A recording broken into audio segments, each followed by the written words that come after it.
آج تو کچھ پریشان لگتا ہے، تمہارے چہرے پہ ہوائیاں سی اڑ رہی ہیں، کوئی خطرے والا بات تو نہیں؟ اس نے گھسیٹ کر کرسی قریب کر لی۔ بات دراصل یہ ہے خان صاحب، وہ ذرا ہچکچائی۔ ہاں ہاں ابھی بولو، کیا بات ہوا؟ اس مہینے اسلم کا ڈرافٹ نہیں آیا، میں آپ کی قسط نہیں دے سکوں گی اور اگلے مہینے ڈبل نہیں ایک ہی قسط دوں گی، آپ کی بڑی مہربانی اگر۔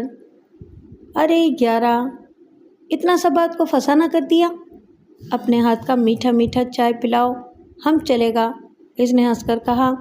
ابھی چھوڑو اس خدائی خواہ ذکر کو۔ چائے پلانے کے بعد اس کی فکر دور ہو گئی، لہٰذا وہ بے خوفی سے باتیں کرتی رہی۔ وہ کچھ دیر ہنس بول کر گھر چلا گیا۔ ایک مہینہ پلک جھپکتے ہی گزر گیا، پہلی تاریخ آ گئی، پھر 5 پر گئی، نہ ڈرافٹ آیا اور نہ خط۔ اب اسے احساس ہوا کہ وہ اپنی نادانی اور بے وقوفی سے کس قدر دلدل میں پھنس چکی ہے۔ وہ سبھی چیزیں بیچ کر بھی قرض نہیں اتار سکتی تھی۔ اگر وہ ایسی فضول خرچی نہ کرتی تو اس کے پاس بہت رقم جمع ہوتی اور گھر کا خرچ بآسانی چلتا رہتا۔ اس نے گھبرا کر اسلم کو خط لکھا۔ جواب آنے سے پہلے ہی گل خان آ گیا۔ اس مرتبہ پھر معذرت کے سوا اس کے پاس کہنے کو کچھ نہیں تھا۔ وہ سر جھکا کر چائے پیتا رہا، پھر اس نے جاتے ہوئے نئی بات کی۔ خواجہ، یہ 10,000 روپیہ ہے، اس ماہ کا خرچ چلاؤ، ہر کوئی گل خان نہیں ہے۔ ریشم اس کا منہ دیکھتی رہ گئی اور وہ الٹے قدموں واپس چلا گیا۔ ابھی 2 دن بھی نہیں گزرے تھے کہ گل خان چلا آیا۔ اس سے پہلے کبھی ایسا نہیں ہوا تھا کہ وہ مہینے سے پہلے آتا۔ وہ حیران نگاہوں سے اسے دیکھنے لگی۔ ارے بلبل جان، ہم کو ایسے نہ دیکھو، بس آپ کے ہاتھ کی چائے یاد آیا، ہم چلے آئے۔ پھر اسے یہ چائے روز روز یاد آنے لگی۔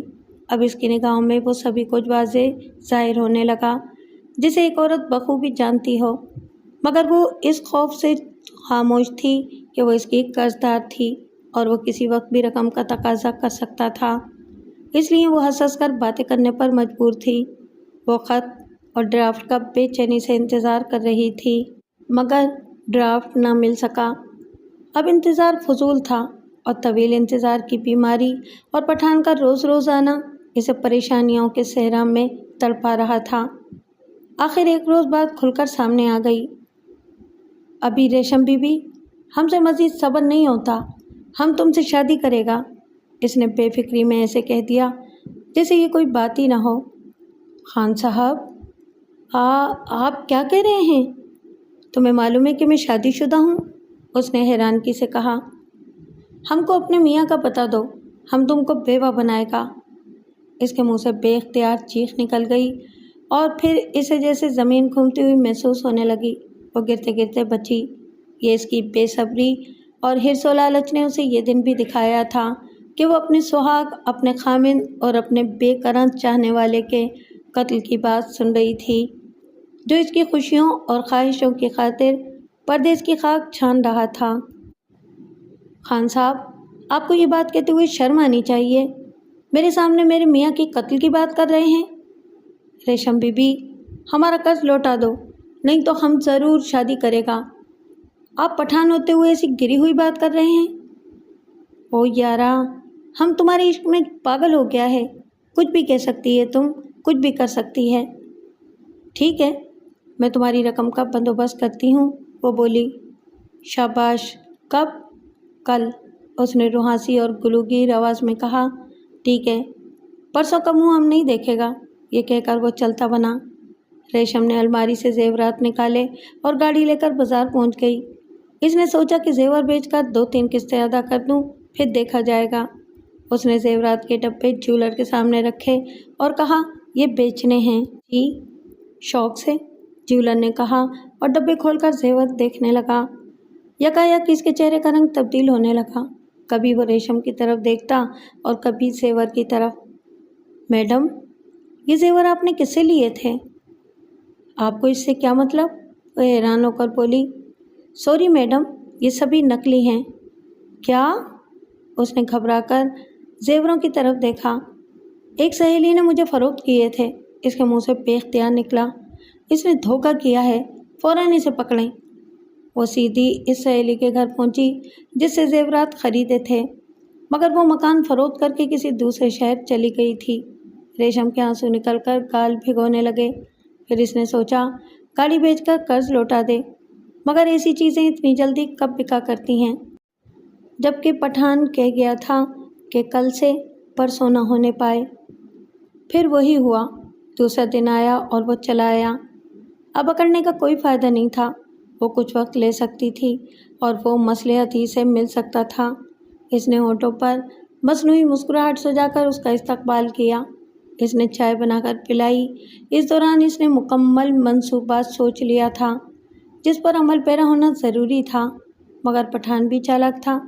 شاید اس نے چائے پی اور اٹھتے ہوئے بولا، ارے یارا، آج بندوبست نہیں ہوا تو کوئی بات نہیں، کل کو ہو جائے گا اور تم میری رقم واپس کر دو گی۔ میں چلا جاتا ہوں، مگر جب تک میری رقم تم نہیں لوٹائے گا ہم تم سے روز چائے بھی پیے گا اور ساتھ میں دوپہر کا کھانا بھی، منظور ہے؟ ٹھیک ہے خان صاحب، میں رقم جلد لوٹانے کا وعدہ کرتی ہوں، وہ بولی۔ اور کھانا؟ ہاں کھانا بھی دوں گی۔ اس نے ہاتھ اوپر کر کے لہرایا اور چلا گیا۔ اور پھر اس نے ریشم کے گھر کو جیسے اپنا گھر بنا لیا اور وہ اس کی باندی بن کر اس کی خدمت کرنے لگی۔ وہ صبح سویرے ہی چلا آتا اور شام ہونے پر اپنے گھر چلا جاتا۔ اس طرح تو میں پورے محلے میں بدنام ہو جاؤں گی، ریشم نے سوچا۔ پھر وہ اپنے سوچے سمجھے منصوبے پر عمل کرنے لگی۔ گل خان آیا تو وہ ہنس کر اسے باتیں کرنے لگی۔ وہ اپنی کامیابی پہ نازا تھا، جیسے ریشم کا بدلا ہوا روپ دیکھ کر خوش ہونے لگا ہو۔ انہوں نے مل کر دونوں نے کھانا کھایا۔ پھر ریشم بولی، خان صاحب آپ رات کو نہیں آ سکتے؟ کیوں نہیں؟ مگر تنہائی تو اب بھی ہے، وہ کچھ سوچ کر بولا۔ یہ بات نہیں ہے خان صاحب، دراصل دن کے وقت محلے دار آپ کو دیکھ کر باتیں بناتے ہیں، یوں تو میں بدنام ہو جاؤں گی، وہ حسرت سے بولی۔ او یارا، ہم تو بھول ہی گیا تھا کہ ایک عورت کی عزت کا بات ہے، دن کی روشنی میں ہم کو نہیں آنا چاہیے، اب ہم رات کو آیا کرے گا، یہ کہہ کر وہ چلا گیا۔ رات کا اندھیرا جب اچھی طرح پھیل گیا تو وہ ریشم کے ہاتھ چلا آیا۔ وہ اسے ڈرائنگ روم میں لے آئی، پیار محبت کی باتیں کرتی رہی، پھر اسے لان میں لے آئی۔ لان میں کرسی پر بیٹھ گیا وہ تو وہ چائے بنانے چلی گئی۔ وہ دیکھتا رہا، ہنستا رہا اور چائے کی پیالی تھام کر بغور اسے دیکھتا رہا۔ چائے پینے کی کچھ ہی دیر بعد وہ کرسی پر جھول گیا۔ اس نے چائے میں نیند کی بہت سی گولیاں ملا دی تھیں۔ جب اسے یقین ہو گیا کہ پٹھان بے سدھ ہو چکا ہے تو وہ پھرتی سے اٹھی اور لان کے دوسری جانب کھودے ہوئے گڑھے کو دیکھنے لگی۔ پھر کدال لے کر اس میں اتری، ذرا اور گہرا کیا اور پھر پھرتی سے پٹھان کو گھسیٹتی ہوئی گڑھے تک لے آئی۔ اس کی سانس پھول گئی اور ہاتھ پاؤں کانپنے لگے، مگر اپنی رسوائی اور شوہر کی زندگی کا خیال آتے ہی ہاتھوں میں پھر سے جان پڑ گئی۔ اس نے پورا زور لگا کر اسے گڑھے میں دھکیل دیا، گڑھے کو مٹی سے اچھی طرح ڈھانپ کر پانی چھڑک دیا۔ گل خان زندہ دفن ہو چکا تھا۔ اپنے کام کو پائے تکمیل تک پہنچا کر اس نے غسل کیا اور بیڈ روم میں جا کر اطمینان سے سو گئی۔ ایسے حالات و واقعات میں نیند بندے کے کبھی قریب نہیں پھٹکا کرتی، مگر وہ نصیب و ماری سوچوں میں کتنی راتوں کے جگراتے، کتنی راتوں کے اندیشے لیے سو نہ سکی تھی۔ اسے ہر وقت پریشانیاں گھیرے رکھتی تھیں۔ تبھی آج اپنے سر سے بار گرا تو وہ میٹھی نیند سوتی رہی۔ کال بیل کی آواز پہ اس کی آنکھ کھلی تو کافی دن چڑھایا تھا۔ اس نے دروازہ کھولا، سامنے ایک تنومند آدمی کھڑا تھا جسے ریشم نہیں جانتی تھی۔ گل خان ہے؟ اس نے پوچھا۔ دماغ خراب ہے تمہارا؟ وہ یہاں کس لینے آتے ہیں کیا رات گزارنے؟ وہ خاموشی سے واپس چلا گیا تو ریشم نے دروازہ بند کر دیا، مگر اس کے اندر ہلچل سی مچ گئی۔ دھڑکتے دل کی رفتار ذرا کم ہوئی تو اسے ذرا قرار آ گیا، مگر پرانے وقتوں کے بزرگ کہا کرتے تھے قتل کبھی فراموش نہیں کیے جاتے اور نہ ہی چھپ سکتے ہیں۔ اگلی صبح دروازہ پھر سے کھٹکھٹایا گیا۔ ریشم نے آج کسی خطرے کو بہت قریب محسوس کیا۔ وہ دروازے پہ گئی۔ جی فرمائیے، اس نے کہا اور ٹھٹک گئی۔ دروازے پہ بہت سے پولیس والے الرٹ تھے، جیسے ہم آپ کے گھر کی تلاشی لینا چاہتے ہیں، وہ ذرا روب سے بولے، ہمیں شک ہے کہ آپ نے گل خان نامی پٹھان کو یہاں چھپایا ہوا ہے۔ میں نے کہا نا وہ یہاں آیا ہی نہیں، ریشم نے جھوٹ بولا، مگر وہ اس شخص کو بتا کر آیا تھا کہ وہ تمہارے گھر جا رہا ہے۔ انہوں نے جھوٹ کہا ہوگا، رات کے وقت وہ یہاں کیوں آتے؟ میں یہاں اکیلی رہتی ہوں، میرے میاں جاپان میں ہیں، وہ اکڑ کر بولی۔ آپ نے ان سے قرض لیا تھا؟ جی۔ کتنا؟ 2.5 لاکھ، مگر میں برابر قسطیں ادا کر رہی ہوں، وہ دن کے وقت قسط لے جایا کرتے ہیں، رات کے وقت نہیں۔ پولیس والے نے کہا اور اسے لیے ڈرائنگ روم تک لے آیا۔ آپ سگریٹ پیتی ہیں؟ اس نے سگریٹ کی خالی ڈبیا اٹھا کر پوچھا۔ جی نہیں تو؟ جی ہاں، وہ گھبرا سی گئی۔ بہت سی عورتیں سگریٹ پیتی ہیں، آپ پیتی ہیں تو کیا ہوا؟ اتنا گھبرا کیوں رہی ہیں؟ پولیس افسر ہنسنے لگا۔ پولیس افسر بڑے غور سے ایک ایک چیز کو دیکھ رہا تھا، لیکن اسے سگریٹ کے پیکٹ کے سوا کوئی قابل ذکر چیز نہ مل سکی، تو وہ باہر نکل آیا، وہ بھی اس کے ساتھ تھی۔ اچانک اس کی نظر لان کی طرف اٹھی۔ لان میں 2 کرسیاں پڑی تھیں، یہ کئی دنوں سے پڑی ہیں، اور پھر سامنے نرم مٹی دیکھ کر اس نے خدائی کا حکم صادر فرمایا۔ ریشم کے چہرے پہ کئی رنگ آئے اور گزر گئے۔ پھر گل خان کی لاش برآمد ہو گئی۔ سبھی کچھ بتائے سنائے بغیر ریشم کو جیل بھیج دیا گیا۔ یوں حوث، لالچ اور ہرس کا انجام بالآخر اپنے انجام کو پہنچا۔ کچھ روز بعد اسلم کو قتل کی خبر پہنچائی گئی، مگر اس نے بھی یہی کہا کہ حوث کا انجام بلا شبہ ایسا ہی ہونا چاہیے تھا۔